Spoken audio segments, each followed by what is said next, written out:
Thank you very much. Good afternoon. I'm Barbara Wilson-Keates. I am the current Vice President of International Affairs of the Board of Directors for the International Nursing Association of Clinical Simulation and Learning, otherwise known as INACSL. I'll be presenting an updated overview of the healthcare simulation standards of best practice that have recently been published in 2021.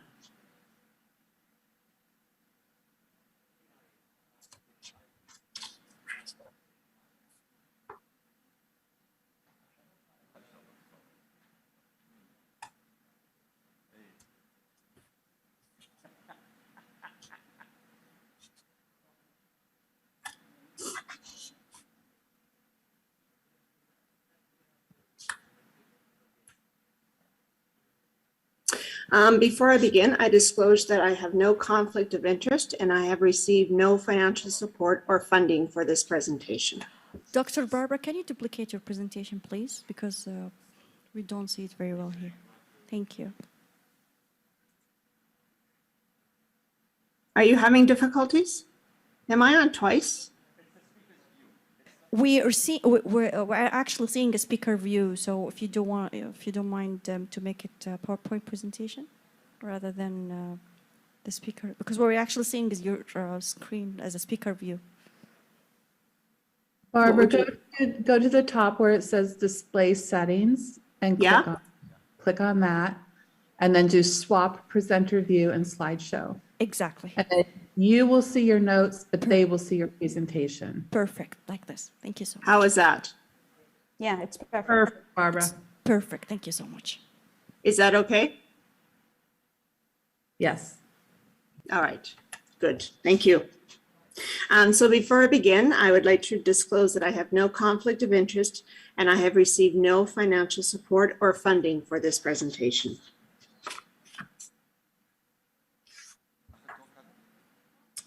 Before we begin, I'd just like to sort of reminder that a simulation-based education event or learning activity is an array of structured activities that represent actual or potential situations in education and practice. These activities allow learners to develop or enhance their knowledge, skills, and attitudes, and to analyze and respond to realistic situations in a simulated, safe environment. Current research literature demonstrates the use of simulation in educational settings in order to facilitate achievement of cognitive, psychomotor, and affective skills.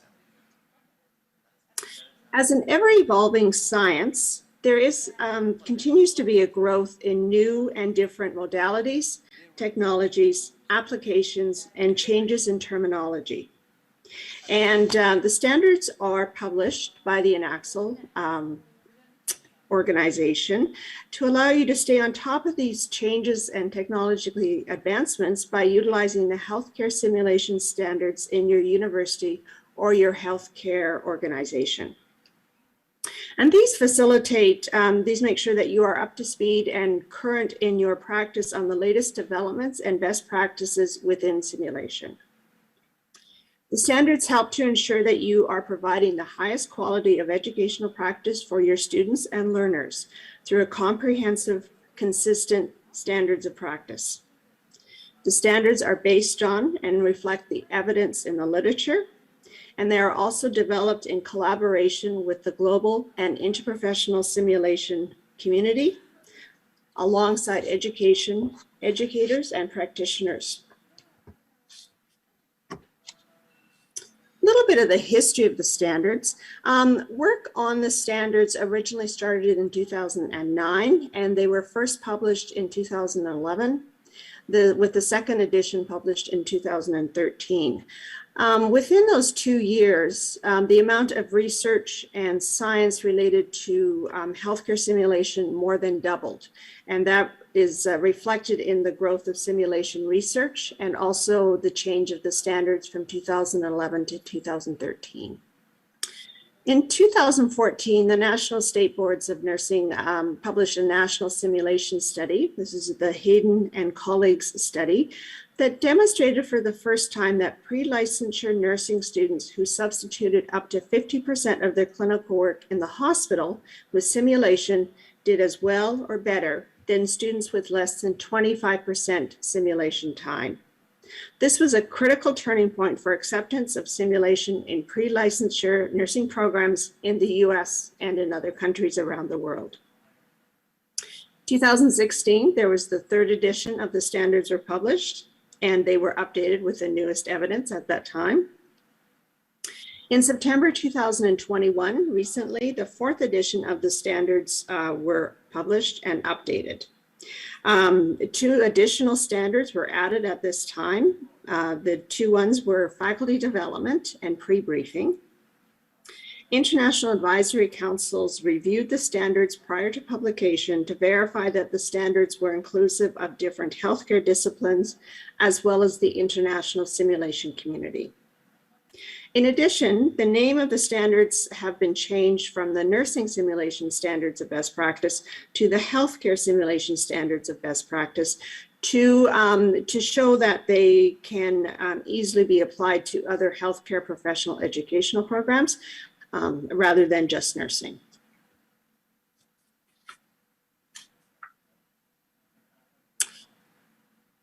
Bit of a side note, after reviewing the literature and discussing with multiple stakeholders, including the board of directors of Anaxel, a decision was made that virtual learning was a method of simulation, and the standards would apply just as they would to other methods of simulation, such as mannequin-based, standardized patients, task trainer, skills performance.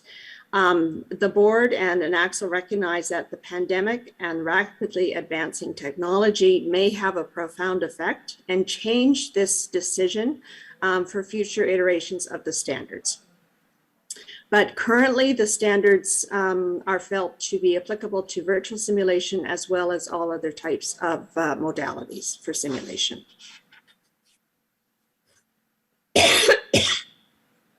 So the healthcare simulation standards of best practice consist of the following 10 standards. The 2 new ones, as I previously mentioned, were the professional development as well as the pre-briefing, preparation and briefing simulation standards. There's also a simulation glossary, which is a reference or a terms of use for simulation. It's important to note that these standards are aspirational and they serve only as a guide. We recognize and understand that your professional context, resources, accreditation needs may affect the implementation and attainment of the standards. However, we hope that the standards provide talking points of discussion with your leaders and stakeholders in your own institutions and within your areas of practice. I'm not going to go through every standards, that's not within my time limit at the moment. And so what I'm going to do is I'm going to focus on the 2 new standards, professional development and pre-briefing, preparation and briefing.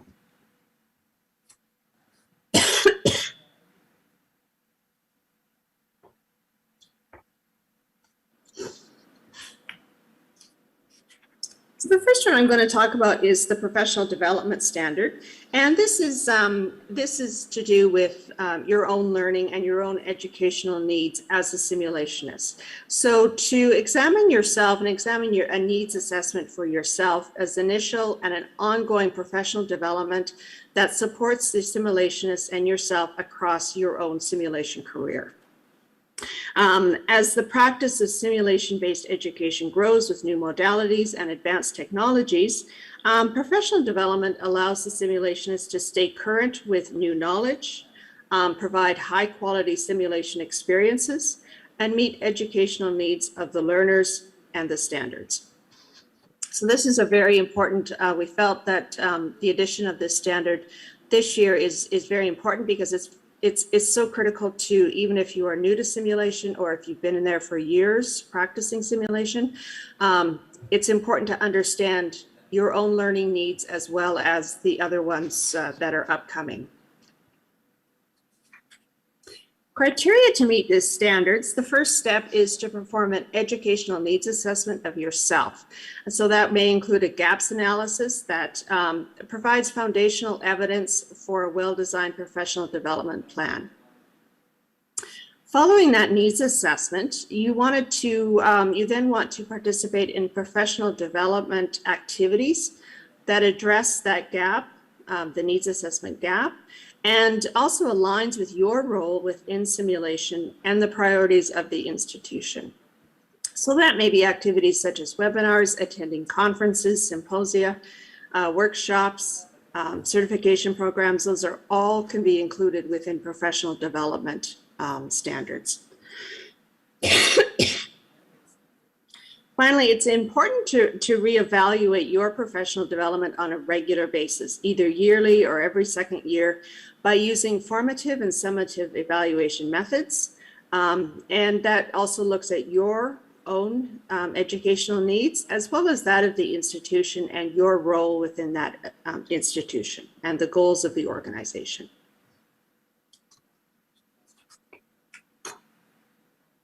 Moving on to the second standard, the new standard that I wanted to look at, which is pre-briefing. And pre-briefing has two parts to it. It has preparation and briefing. This is a new standard this year. There's been an explosion of literature around pre-briefing, so we felt that it was important to include this as part of the standard. Pre-briefing refers to a process which includes preparation and briefing. And preparation are those activities that occur before the simulation, and briefing evolves around refers to activities that occur just before simulation and also have to do with logistics and finding equipment and an environmental tour perhaps of the simulation area. So it's setting up roles and expectation for the simulation.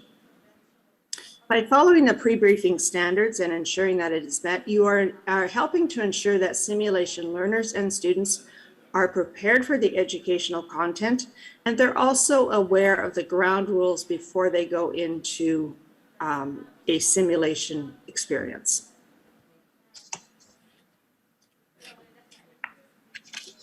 When we examine the criteria for pre-briefing, we're looking at, first off, we're looking at universal criteria. So that is something that we ask the educators or the facilitators to be knowledgeable about the planned scenario and also be aware of the best practices for facilitating a scenario. So that may also be, you need to be aware of the standard for facilitation. And this has been shown throughout the research that effective simulation only occurs with proper preparation and knowledgeable facilitators. The pre-brief is developed. Those are activities that occur before the simulation, and it is based on the learning objectives of the simulation-based education activity, as well as the purpose. So having a look at your learners, novice learners are going to be doing a different pre-brief than, say, senior students. And then that also fits in with the third criteria, which is consider the experience and knowledge level of the simulation learner.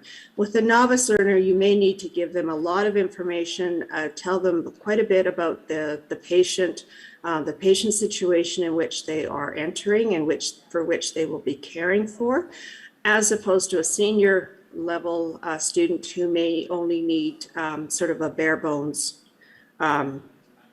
example of what is going on. The preparation criteria, so again, that's the material that has been done prior to the person entering the simulation center. So that may be, completing readings, understanding, answering some questions, doing a pen and paper exercise. Could be a variety of activities that the students are asked to do. And you want to make sure that it's done at least a couple days ahead of the standardized base, the simulation-based education, in order that they have time to absorb that information and retain it before they enter simulation. So this is what the preparation is. What do you want the students to know before they enter simulation? If you wanted them to review a left versus a right stroke or a CVA, For the pathophysiology, that would be perfectly appropriate. If you wanted them to review common medications given for chronic heart medications, chronic heart failure medications, that would be another appropriate learning activity. Some schools do have incorporated a ticket, so you can only enter simulation once you have successfully completed the preparation activities. So you cannot enter the simulation experience unless you have that proper already provided a demonstrated successful completion of those preparation activities. Briefing is a little bit different because it doesn't focus on the knowledge so much of what the scenario is going into simulation, but it focuses on setting that tone of the simulation experience. So setting that expectation, the logistics, the roles, what are the roles that the students will be having within the simulation. Logistics, where are things located? Where are the medications located? How do I call for assistance if I want to call a physician or if I want to call the pharmacy? Having a structured orientation is helpful. That really helps students to become much more safe within that environment. Where do I find lab values or results? Is there a patient chart that is given prior to me caring for this patient? Will this simulation be recorded?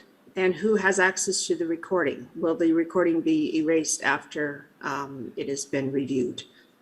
So those are all, briefing criteria refer to those orientating the learners to the environment and to the scenario.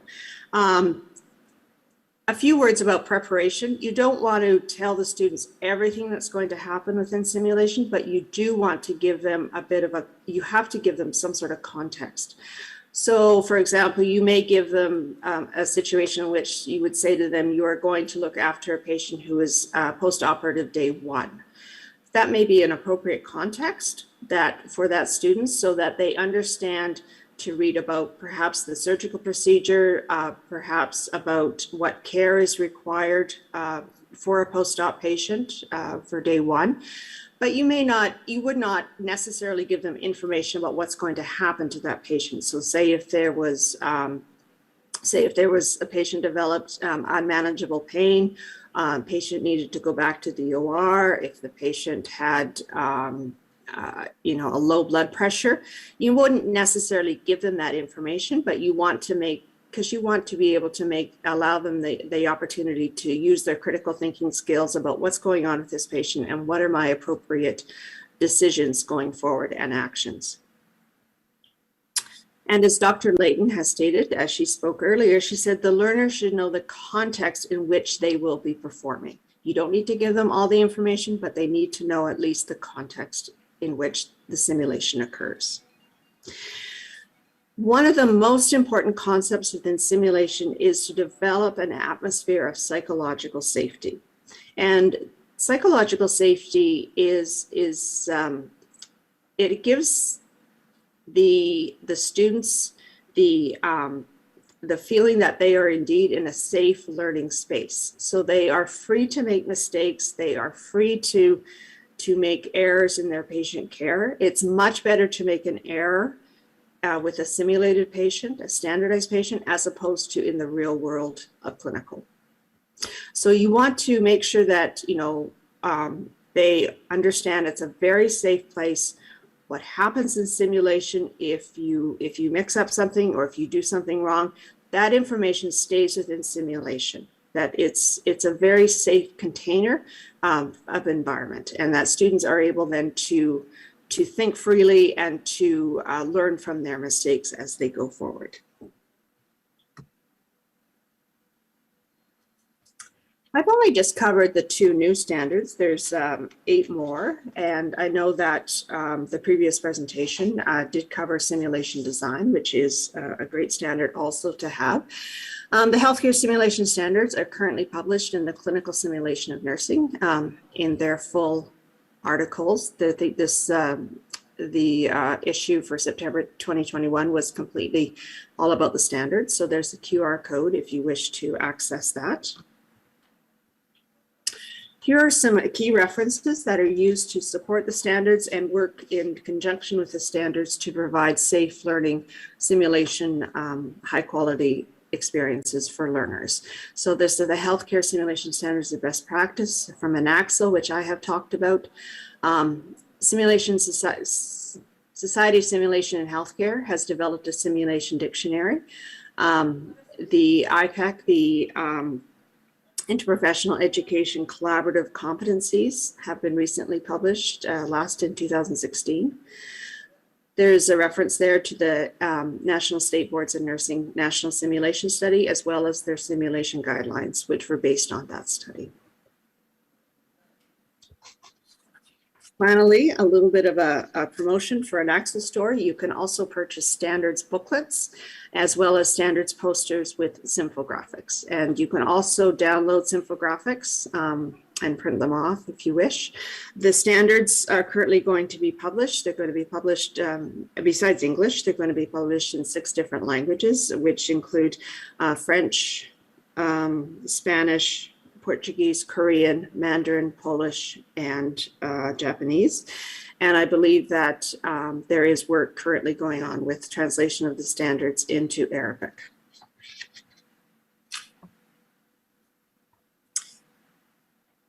And the current standards would certainly not be possible without the foundation and ongoing contributions of the standards committee and every person participating who had made a final contribution to the final product. The subcommittee members and the committee members represented many multiple professions from many countries across the world. There were an advisory panel of professional organizations, expert reviewers, the ANAXL board of directors, a medical librarian, and an editor.